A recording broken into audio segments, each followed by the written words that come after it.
আসিফ মাহমুদ সজীব ভুঁইয়া তিনি ৩১১ কোটি টাকা নিয়েছেন, কেউ কেউ বলছেন যে সুইজারল্যান্ডে বাড়ি আছে, তিনি অনেক সম্পদ করেছেন, এরকম আরও অনেক অভিযোগ আমরা শুনছি। কিন্তু আমার কথা হচ্ছে যে জনাব এপিএস এই কাজগুলি কখনোই করতে পারতেন না যদি না তার বস অর্থাৎ উপদেষ্টা জনাব আসিফ মাহমুদ সজীব ভুঁইয়া এটাতে তালে তাল মিলিয়ে চলতেন, কারণ তার তো কোনো নির্বাহী ক্ষমতা নেই। এই ব্যাপারটি আপনারা কেমনভাবে দেখছেন? এবং একইভাবে আপনাদের গাজী সালাউদ্দিন তানভীর, যিনি এনসিপির একজন যুগ্ম সদস্য সচিব ছিলেন, তাকেও আসলে বাদ দেওয়া হয়েছে, কারণ তার বিরুদ্ধে প্রায় একই ধরনের অভিযোগ স্বাস্থ্য উপদেষ্টার আরেকজন ব্যক্তিগত কর্মকর্তা গিয়ে। আপনি এগুলিকে কেমন ভাবে দেখছেন? আসলে মানে আপনার রাজনৈতিক দলটা মাত্র শুরু করেছেন, 2 মাস 3 মাসের মধ্যে অনেক বেশি জাজমেন্টের জায়গাও আপনারা পড়তেছেন, কিন্তু আসলে এইসব দুর্নীতির প্রশ্নে, টাকা মারার প্রশ্নে আপনারা আসলে কি বলবেন? এই যে ঘটনাগুলোর কথা আপনারা আপনি বললেন এইগুলো খুবই মানে দুঃখজনক। এবং বাংলাদেশে যারা এই ধরনের রাজনীতি কিংবা সরকারের সাথে সংশ্লিষ্ট থাকে তারা এই ক্ষমতার অপব্যবহার করে এই কাজগুলো করে, এবং তারই কিছু দুঃখজনক নজির আমরা এই 3টা ঘটনার ক্ষেত্রে দেখেছি। একটা যার কথা বলেছেন আসিফ মাহমুদ ভুঁইয়া, তো তিনি এখন সরকারের উপদেষ্টা, আমাদের দলের কেউ নন, কিন্তু তিনি এই গণঅভ্যুত্থানের মধ্য দিয়ে এসেছেন এবং তার এই ঘটনায় কোনো সংশ্লিষ্টতার এখনো পর্যন্ত তো আমার কাছে অন্তত এই তথ্য নাই। তার এপিএস এই মানে তার জায়গাটা ব্যবহার করে এটা করেছেন কিনা, মানে আমি অমুকের এপিএস এটা বললেও কিন্তু বাংলাদেশে অনেক কিছু হয়, অনেক কিছু করা সম্ভব। তো এইটা করে তিনি করেছেন কিনা সেটা তদন্ত করে বলা যাবে, এবং তাকে তার জায়গা থেকে সরিয়ে দেওয়া হয়েছে। আর আমাদের দলের যিনি এসছেন তার বিরুদ্ধেও দলের সবারই প্রচন্ড আপত্তি, এবং আমরা এটা গোপন করি নাই। এবং যেহেতু এখন তাকে অব্যাহতি দেওয়া হয়েছে এবং তার ঘটনাগুলো একটা ইন্টারনাল তদন্তের মধ্যে পড়েছে, ফলে আমি তদন্ত হওয়ার আগ পর্যন্ত এই ব্যাপারে চূড়ান্ত কথা বলবো না। তবে যে কথাগুলো শোনা যাচ্ছে, যে অভিযোগগুলো শোনা যাচ্ছে, এগুলো খুবই ভয়ঙ্কর, এবং আমরা এটা আশা করি না যে আমাদের দলের কেউ এই ধরনের কোনো অভিযোগে তার বিরুদ্ধে হবে। তো এই কারণে আমরা একটা শৃঙ্খলা কমিটি করেছি, যে যেন আমাদের দলের কারোর বিরুদ্ধে যদি এই ধরনের কথা আসে, কারণ এরকম অনেক অ্যাম্বিশাস লোক, এখন যেহেতু একটা অপেক্ষাকৃত ভালো সময় বলবো আমি, তো অপেক্ষাকৃত ভালো সময়ে অনেকেই আসবে একটা রাজনৈতিক দলের মধ্যে। আমাদেরও আরো মানে কাউকে রিক্রুট করার প্রসেসটা আরো সলিড হতে হবে, কিন্তু তবু এর মধ্যে দিয়ে কেউ মানে যে কোনো ধরনের অপকর্মের মধ্যে যুক্ত হতে পারে। আমরা একটা সিস্টেম ডেভেলপ করার চেষ্টা করেছি, বা এখনো পর্যন্ত আমরা বলবো যে অনেকাংশই করে ফেলেছি, যে একটা হচ্ছে দলের শৃঙ্খলা বিধি, আর একটা হচ্ছে এই ধরনের অভিযোগ আসলে সেটা একটা প্রপার তদন্তের মধ্য দিয়ে যেন আমরা তার বিরুদ্ধে ব্যবস্থা নিতে পারি। তো সেটা আমরা করেছি, এবং যিনি তানভীর সাহেব, তার বিরুদ্ধেও আমরা অলরেডি আমাদের কার্যক্রম শুরু হয়েছে বা তদন্ত চলছে, এবং আমরা আশা করি যে তার বিরুদ্ধে অভিযোগগুলো যদি প্রমাণিত হয় তাহলে অবশ্যই তার বিরুদ্ধে সাংগঠনিক ব্যবস্থা, এখন তো একটা সাময়িক ব্যবস্থা নেওয়া হয়েছে, একটা মানে চূড়ান্ত ব্যবস্থা তার বিরুদ্ধে হয়তো নেওয়া হবে যদি অভিযোগগুলো প্রমাণিত হয়। সংগঠনের ক্ষেত্রে আপনারা আসলে কোন নীতি অনুসরণ করছেন এসব ক্ষেত্রে? যেমন আমরা দেখছি যে আপনাদের একজন বড় নেতা সার্জিস আলম, তিনি যখন 150টি গাড়ি নিয়ে সেখানে গেলেন, সেটি নিয়ে আপনাদের দলের ভিতরে অনেক সমালোচনা হয়েছে।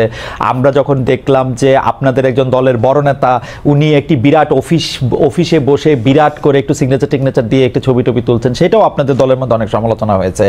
আপনারা কি এগুলি দল থেকে উৎসাহিত করছেন, নাকি আপনারা দলের মধ্যে এগুলি প্রশ্নবিদ্ধ করছেন? আপনারা কি মনে করছেন যে আপনারা এরকম একটা দল হবেন যে যেমনি ইচ্ছা সে তেমন করুক, নাকি আপনাদের একটা নির্দিষ্ট একটা নীতিমালা বা গাইডলাইন আপনাদের আছে? আপনারা যে আমাদের পরিষ্কারভাবে আমরা চাই যে আমাদের দলের যারা নেতাকর্মী বা বিশেষত যারা কেন্দ্রীয় নেতা, এমনকি মহানগর বা জেলা পর্যায়ের নেতা, তারা যেন কোনো ধরনের অপকর্ম কিংবা এই ধরনের কর্মকাণ্ডে যেন না জড়ায়।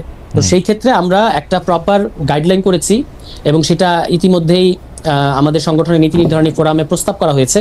এটা আমরা একটা ওথ নেওয়ার ব্যবস্থা হবে আমাদের, এবং সকল সংগঠনের সকল সংশ্লিষ্টরা এটাতে সাইন করবেন যে তিনি যদি এই নীতিমালা ভঙ্গ করেন তাহলে তার বিরুদ্ধে আসলে সাংগঠনিক ব্যবস্থা নেওয়া যাবে।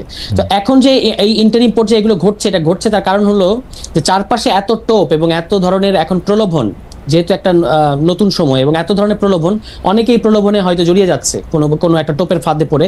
যারা রাজনীতিটাকে এরকম পয়সা বানানো কিংবা রাজনীতিকে মনে করেন যে একটা ক্ষমতা ব্যবহার করে নিজে ফুলে ফেপে ওঠা, তারা এই সাময়িক সময়ের মধ্যে এই সুবিধাগুলো নেওয়ার চেষ্টা করবে। কিন্তু আমরা আমাদের দলের দিক থেকে খুবই স্ট্রিক্ট। আমাদের দলের কারো বিরুদ্ধে এই ধরনের কোনো অভিযোগ উঠলে তাকে কোনোভাবেই এই দলের রাজনীতি করতে দেওয়া হবে না, তার বিরুদ্ধে ব্যবস্থা নেওয়া হবে।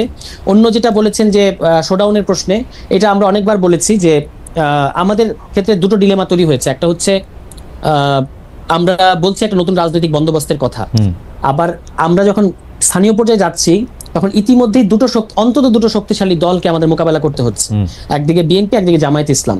আমরাও তো আসলে তাদের সাথে প্রতিযোগিতা করে ফার্স্ট পজিশনটা নিতে চাই। তো সেই ক্ষেত্রে যেটা হচ্ছে যে আমাদের অনেকের মধ্যে এরকম একটা চাপ তৈরি হচ্ছে যে কিভাবে আমি দ্রুত মানুষের কাছে পরিচিত হব।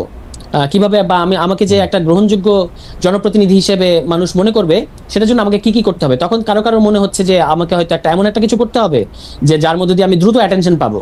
তো সেই ক্ষেত্রে আমাদের দলের একটা সাম্প্রতিক আমাদের আহ্বায়ক এবং সদস্য সচিব তারা একটা নির্দেশনা দিয়েছেন সংগঠনে যে আপাতত আমরা কোনো আসন কেন্দ্রিক কোনো ধরনের তৎপরতা চালাবো না। আমাদের এখন প্রধান কাজ হচ্ছে সংগঠন বিস্তৃত করা, এবং সেটা পুরো দেশে সংগঠন বিস্তৃত করতে হবে। এর মধ্যে দিয়ে আমরা নিবন্ধনটাও অর্জন করবো, মানে নিবন্ধনের যে শর্তগুলো আছে সেটা অর্জন করতে হবে। যেগুলো ঘটেছে, যতটুকু ঘটেছে এটা যেন আর না ঘটে, এই কারণে আমরা আমাদের সকল সংগঠকদের যে সার্জিস আলম নিজেও আমাদের মানে অন্যতম প্রধান সংগঠক, তিনি উত্তরাঞ্চল সামলাবেন। তো একরকম সবার প্রতি এই নির্দেশনা যে আপনারা জেলা ভিত্তিক কাজ করবেন, কোনো আসন ভিত্তিক এখনো কাজ করবেন না, কারণ আমরা দলের তরফ থেকে বলে দেই নাই যে আপনি অমুক আসনের জন্য এলিজিবল কিংবা অমুক আসনের জন্য, এরকম আসন ভিত্তিক কোনো কিছু ডিস্ট্রিবিউশন এখন আমাদের দলে হয় নাই। আপনাদের কাছে যে অনেক প্রলোভন আসতেছে এই কথা কিন্তু আমরাও বাইরে থেকে অনেক শুনতেছি, সেলিম ভাইও নিশ্চয়ই শুনেছেন, সেলিম ভাই নিশ্চয়ই এটা পরে বলবেন। এর কারণ কি আপনাদেরকে বললে লাভ হইতেছে সেই জন্যই তো, মানে আপনারা হচ্ছে কোন একটা তদবির আপনাদের কাছে আসে, আপনাদেরকে বললে কখনো আপনারা টাকা না নিয়া, কখনো টাকা নিয়া, কখনো আমাকে ভালোবাসিয়া আপনারা এই ফোন করেন, তখন এটা কাজ হয়ে যায়, তাই তো? বিকজ এটা আপনাদের কম না, দেখেন না এরকম না, আমাদের কাছে যে অনেক তদবির আসে ব্যাপারটা সেরকম না। কেউ এরকম প্রলোভনে ফাঁদে পড়তে পারে বলে আমি আন্দাজ করছি, কারণ এরকম তো দুই একটা ঘটনা শোনা যাচ্ছে। আচ্ছা, কিন্তু অন্যান্য মানে এখন পরিস্থিতিটাই এমন, এখন একটু আগেও আপনার এখানে আলাপ হচ্ছিল শুরু করার আগে, যে পরিস্থিতিটাই বাংলাদেশে এমন যে প্রচুর মানুষ প্রচুর ধরনের তদবির করছে, সবাই সবার জন্য তদবির করছে যে যেভাবে পারছে, এবং এটা শুধু এনসিপির কাছে তদবির আসে ব্যাপারটা এরকম না, আরো এর অন্তত 4-5 গুণ বেশি তদবির আসে বড় রাজনৈতিক দলগুলোর কাছে, এবং তারা এটাকে কিভাবে ব্যবহার করে সেই কিছু কথা আমরাও শুনতে পাই।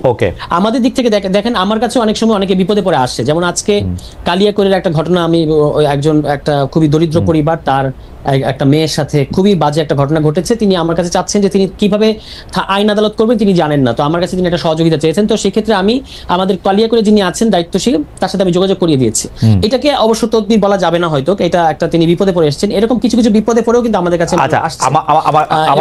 আমার মনে হয় আপনার বক্তব্য পরিষ্কার। আমি এই ব্যাপারে একটু শেষ প্রশ্ন করি, আপনি একটু অল্প করে যদি এটার একটু উত্তর দেন এই একই প্রসঙ্গে, তারপর আমরা আবার একটু সেলিম ভাইয়ের কাছে যাবো। যে গত শুক্রবার আপনাদের 9 ঘন্টার মিটিং হয়েছে আপনাদের প্রধান কার্যালয়ে, পত্রপত্রিকা এগুলিকে দীর্ঘ বলে, আমি বলি যে দীর্ঘ বা লম্বা না, সময়টা 9 ঘন্টা, এটা আপনারা 90 ঘন্টাও করতে পারতেন।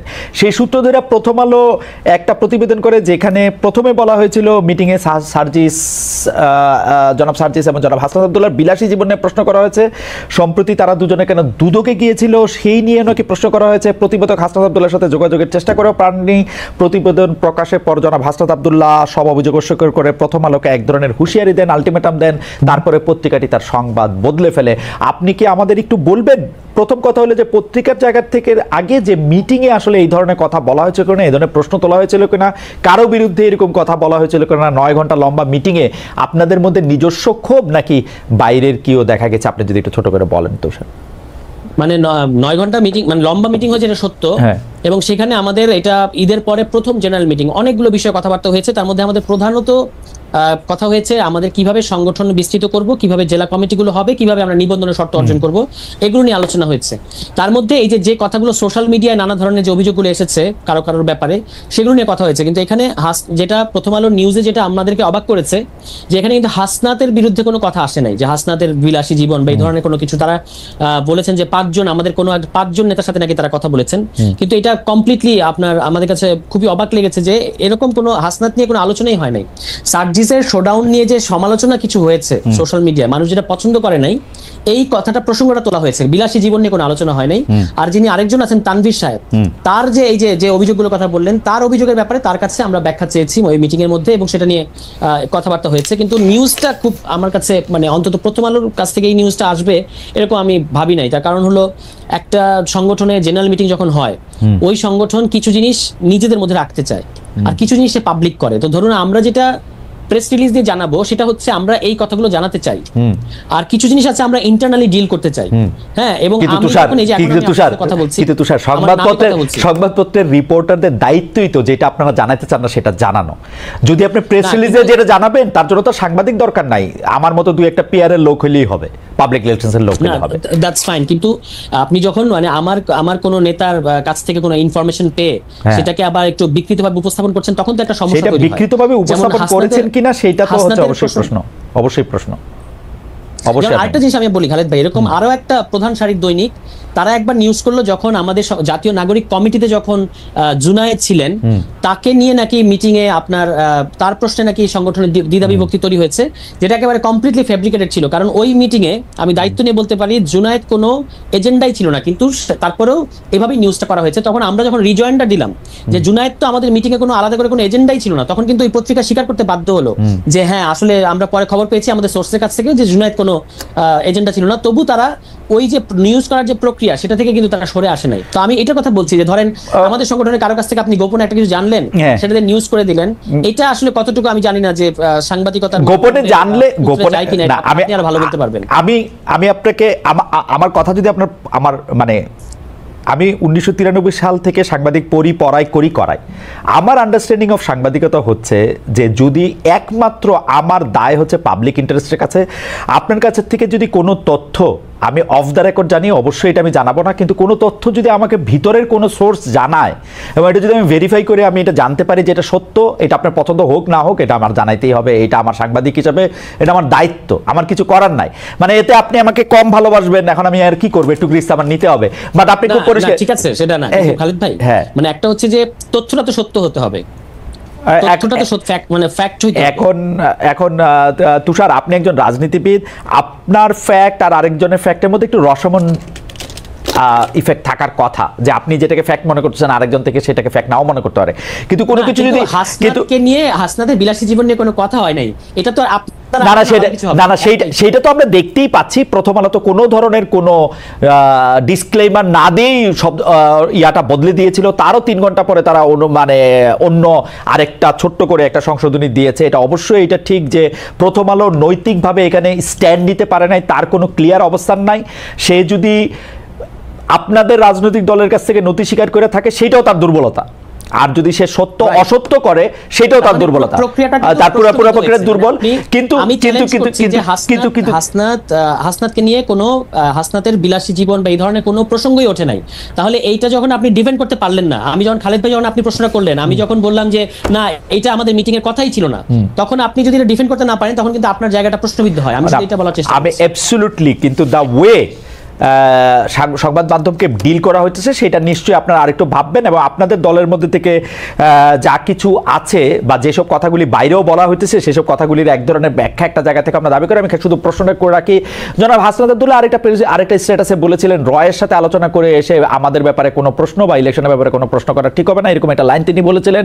আমরা একটু বলতে চাই রয়ের সাথে কে মিটিং করেছেন এবং এখানে কোত্থেকে আসলো, এখানে ইলেকশনের প্রসঙ্গ কোত্থেকে আসলো। আমি যদি এখন ইলেকশনের কথা বলি সেটা তো এই রয়ের কথাই বলা হবে কিনা, আপনারা একই বিড়াল বারবার বা একই কি জানি শিয়াল কুমির কি জানি একটা বারবার দেখাচ্ছেন কিনা সেটাও আপনারা একটু দেখবেন। আমি প্রিয় দর্শক, তখন আমরা যে কথাগুলো শুনছিলাম এখানে বেশ কিছু কথা উঠে এসেছে, যেটা হচ্ছে আপনার ইন্টার গভর্নমেন্টের যারা দায়িত্ব আছে উপদেষ্টারা, ওনাদের 2 জন সহকারী আপনার তারা কিন্তু বিভিন্ন দুর্নীতির বিষয়গুলোতে জড়িয়ে কিন্তু বরখাস্ত হয়েছেন এবং তাদের উপযুক্ত শাস্তির ব্যবস্থারও বিষয়ে অনেকে কথা বলেছেন, এবং তাদের এই যে আর্থিক উপায়, এই ইনকাম করার সোর্সটা সম্পর্কে কিন্তু অবশ্যই লোকজন অবহিত আছে বা মানুষ অলরেডি শুনেছে।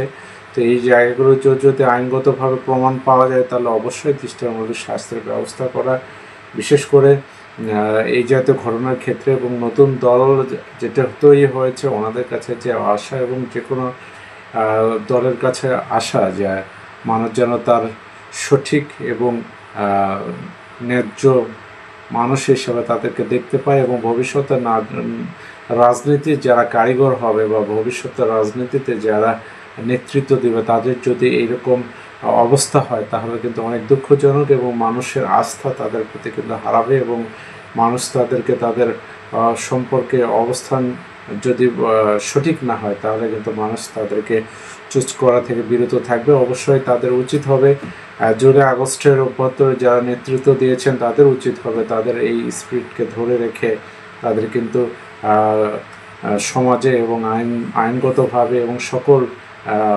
অপরাধের ঊর্ধ্বে থেকে তাদেরকে কিন্তু সঠিক পথে নিজেদেরকে উন্নতি করতে হবে, এবং জনগণের কাছে গিয়ে তাদের মূল্যায়ন ভোটের যেন ভবিষ্যৎ নির্বাচনে যেন ভালো ভাবে তারা নির্বাচন করতে পারে। তো আমরা আশা করব তাদের এই সুবুদ্ধির উদয় হবে, যেন ভবিষ্যৎ রাজনীতিতে তারা একটি সঠিক পথে এগোবে, এই আশা আমাদের থাকবে।